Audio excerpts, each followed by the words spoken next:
Aujourd'hui, j'ai envie de dire je t'aime à ma grande sœur, qui est un soutien depuis des années pour moi et qui est une inspiration également. Donc voilà, je voudrais lui montrer tout mon amour. Donc je t'aime, ma chère grande sœur chérie. Aujourd'hui, j'ai envie de dire je t'aime à mon amie Catherine et Théa, parce que c'est des femmes extraordinaires qui m'apprennent énormément dans la vie. Et la sororité, c'est ce qu'il y a de plus important. Aujourd'hui, j'ai envie de dire je t'aime à mes parents, ma sœur, mon neveu et ma nièce, parce que c'est ma base, voilà. Aujourd'hui, j'ai envie de dire je t'aime à ma chienne. Elle est exceptionnelle pour un Jack Russell, vraiment très exceptionnel. Aujourd'hui, j'aime dire je t'aime à mon travail parce que j'aime beaucoup mes collègues et le travail, c'est super intéressant et ça me fait plaisir.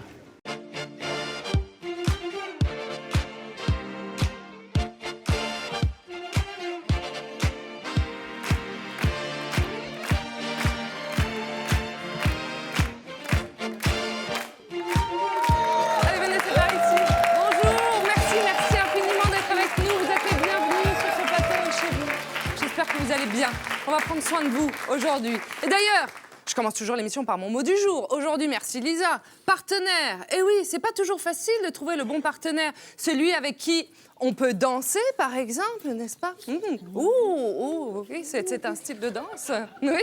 Celui avec qui on peut remporter des victoires, par exemple. Et regardez, hop, panier.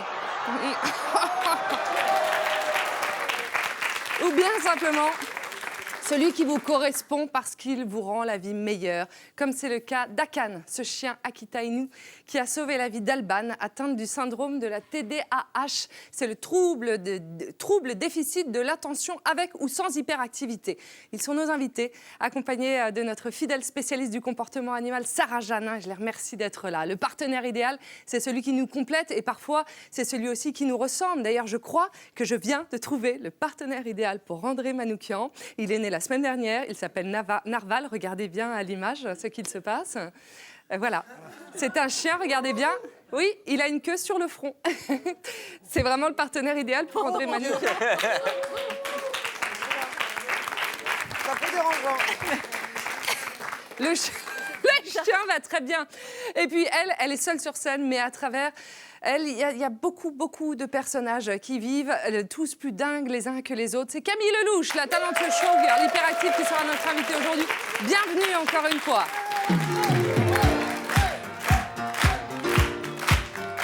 Salut Camille. Salut Daphné. Bonjour.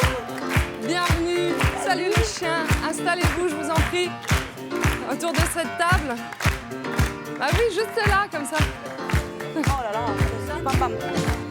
Bienvenue, installez-vous autour de cette table et je vous représente d'ailleurs qui nous fait la joie d'être là aujourd'hui. André Manoukian, bien sûr, Caroline Diamant, Stan Gusman et Isabelle Alonso.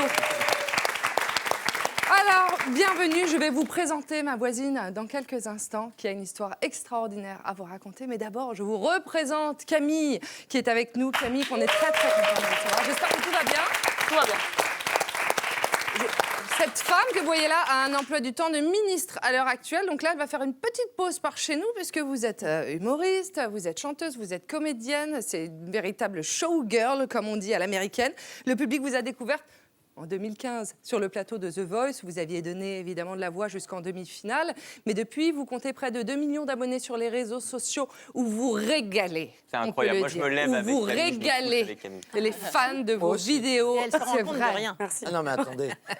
Mais on est au courant de tout. Mais je savais même pas que le tout, c'était autant tout. Mais c'est ça. Mais elle le fait bien avec des personnages fétiches, comme la cousine de Kim Kardashian, évidemment.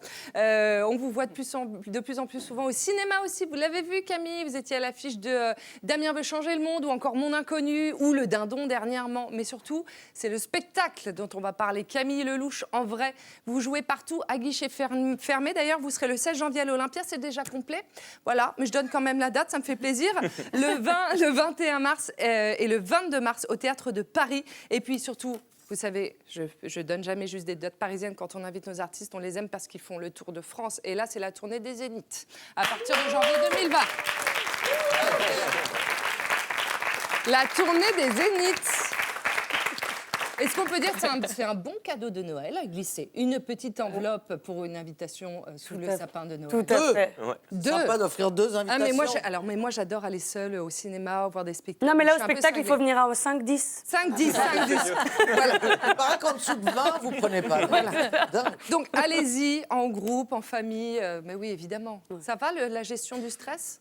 Un poil mieux qu'avant. C'est-à-dire? C'est-à-dire un poil mieux, quoi. C'est-à-dire que moi, je suis une traqueuse maladie Mais oui, à la c'est ce base. qu'on m'a dit. Ouais. Et 15 minutes avant de monter sur scène, en général, je vais aux toilettes. Pour pas rentrer dans les détails.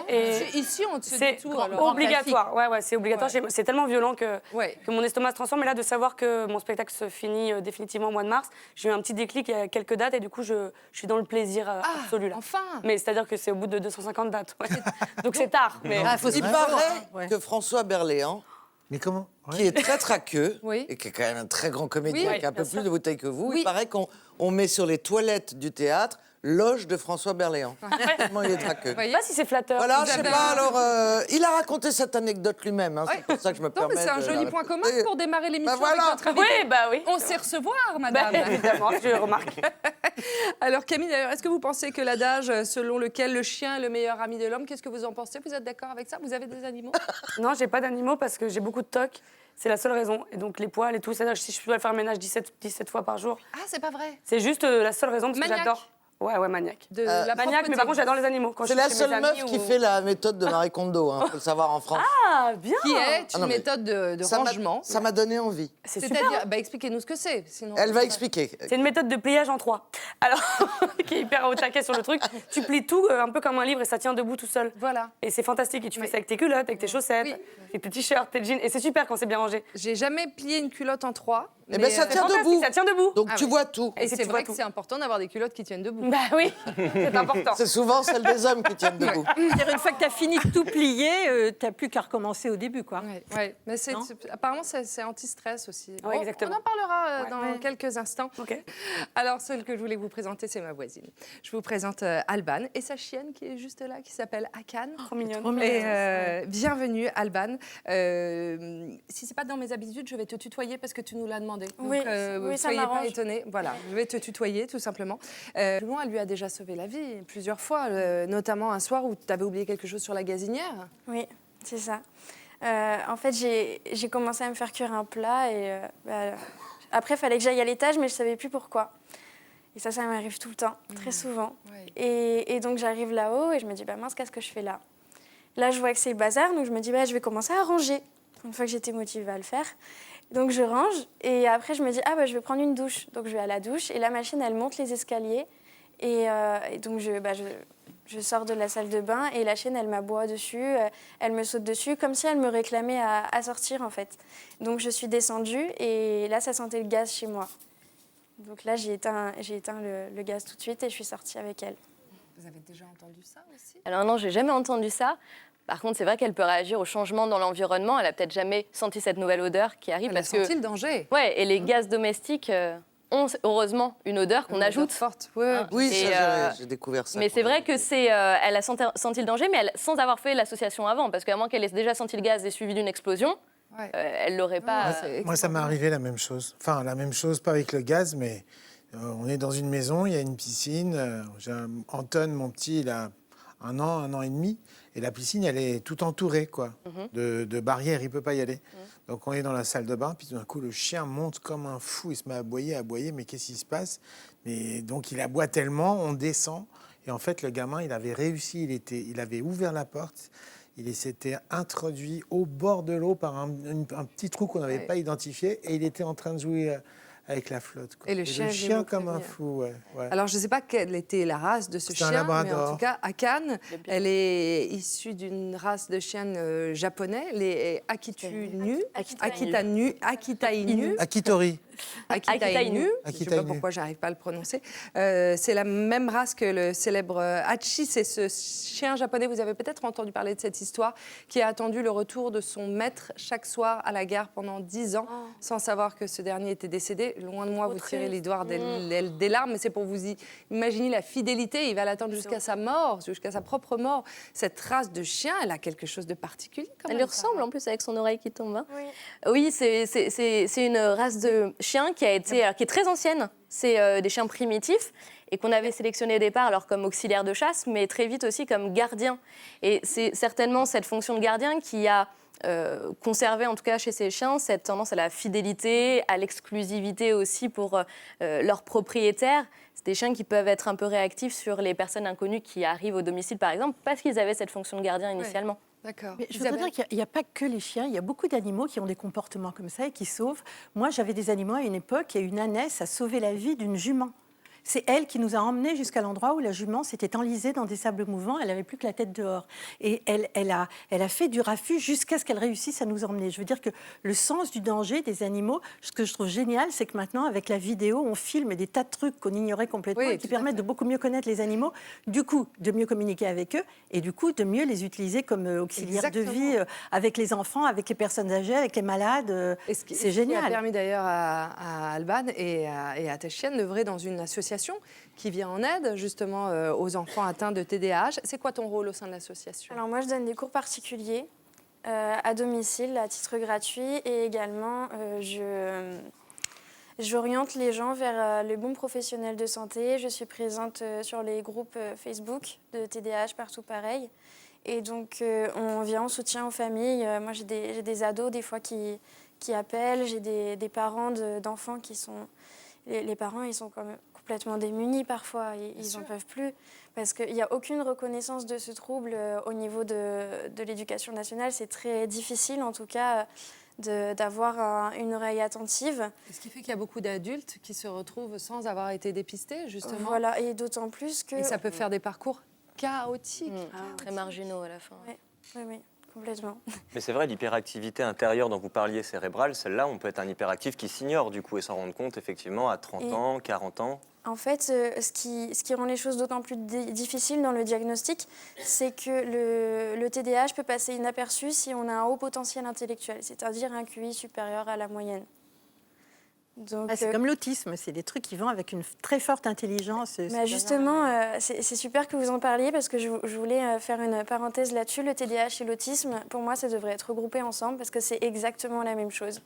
Si vous voulez, la différence, c'est que le TDAH va avoir une volonté de s'intégrer socialement, alors qu'une personne autiste va être plutôt égocentrée et ne va parfois pas trouver d'intérêt à s'intégrer socialement. Également, chez les autistes, on va repérer une forme d'intérêt restreint. Et chez les TDAH, c'est exactement pareil, des intérêts restreints, une hypersensibilité. Il y a énormément de points communs, une impulsivité. La seule différence, c'est que chez les TDAH, ça va être l'impulsivité qui va mener à la violence, alors que chez les personnes autistes, c'est le manque d'outils de communication qui va les mener à la violence. Et est-ce que vous pensez, ou est-ce que tu penses qu'il faudrait les intégrer tous dans l'éducation nationale avec les autres enfants, ou est-ce qu'il faudra avoir des établissements réservés ? C'est quoi Alors moi, j'ai un projet. Ta position sur la question ? J'allais te demander quels étaient tes projets. Ouais, j'ai un super projet d'ouvrir une école adaptée à tous les profils cognitifs, en fait. Donc l'idée, c'est qu'un TDAH, un TSA, un déficient mental, un haut potentiel intellectuel, un élève ordinaire puissent se retrouver dans la même école, mais dans des classes à effectifs très réduits, adaptées à leur profil cognitif et pas adaptées forcément à leur niveau. Et avec des animaux. Mais adaptées à leur fonctionnement, évidemment, avec des animaux si c'est possible. Ouais, mais pour l'instant, déjà, de se baser là-dessus, sur l'adaptation de l'école au profil et non l'adaptation de l'élève à l'école. Exactement. On est à fond derrière vous. Merci beaucoup, Alban, d'être venu sur le plateau. Vous voulez dire un dernier mot ? Un dernier mot, alors. Justement, on parle beaucoup du TDAH chez l'enfant, mais très peu de l'adulte.